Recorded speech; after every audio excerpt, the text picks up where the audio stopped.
So ayan mga kadrama-rama, alam ko pong inaabangan niyo po no, yung next na mangyayari po dito sa Abot Kamay na Pangarap, dahil alam naman po natin na sobrang nakaka-tense na nga po no, sobrang nakakatakot na nga po no, talaga yung pinapakita nga ngayon na episode talaga ng director dito sa Abot Kamay na Pangarap, dahil nga po sa sakit na po yan na virus no, talagang sobrang nakakatakot talaga kasi parang kagaya siya ng COVID-19 na talagang pag nagkasakit ka, nahawaan ka, hindi ka na makikita talaga ng pamilya mo. Yan po yung sobrang napakasakit kasi mamamatay ka po na hindi ka naman lang makikita talaga ng mga mahal mo sa buhay, no?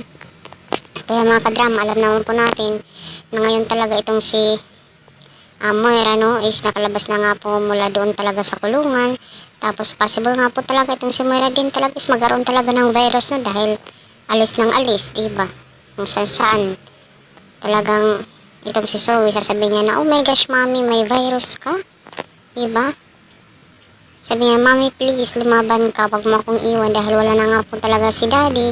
Tapos sabay, iiwan mo pa ako. Sana mami, lumabang ka, no?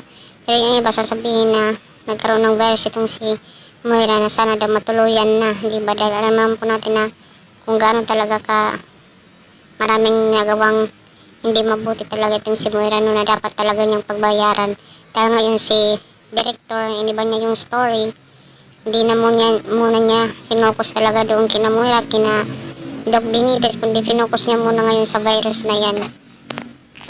Actually, marami yung nakaka-relate ngayon sa virus na yan, kung gaano talaga yung dedikasyon talaga ng mga doktor, dedikasyon ng mga nurses, yung nakapalibot doon sa loob ng ospital, di ba? Kung gaano kalaki yung sakripisyo na binibigay nila kasi profession kasi nila yun, pinangakuan nila yun.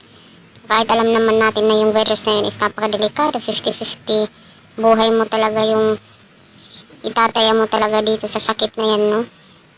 Sana nga po, no, tig si Moira, kung matamaan man ay mabuhay pa rin sana siya, no?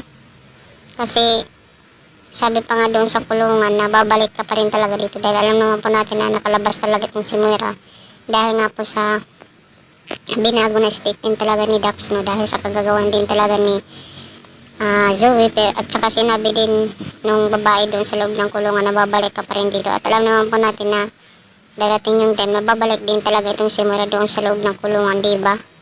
Kasi malalaman pa rin talaga nila sa bandang huli, marireveal pa rin talaga yung katotohanan about talaga dito kay Moira, kay Doc Benitez at saka kay Zoe. Silang tatlo po talaga nga harap talaga sa kurado, usgado, diba? Dahil sabi pa nga, walang sekreto na hindi mabubulgar sa bandang huli. Malalaman pa rin talaga yan ang lahat. Sana nga po hindi yung virus yung makapatay sa kanila, diba? Hindi, pagbayaran talaga nila yan doon sa loob ng kulungan. Dahil alam naman po natin mga kadrama na pag gumawa ka talaga ng mabuti din yung balik. Pero pag gumawa ka ng hindi mabuti, hindi rin mabuti yung balik. Sana nga po isipin natin bago tayo gumawa ng action, ay isipin natin kung makakabuti ba ito o hindi. So yun lang po mga kadrama, abang-abang na lang po.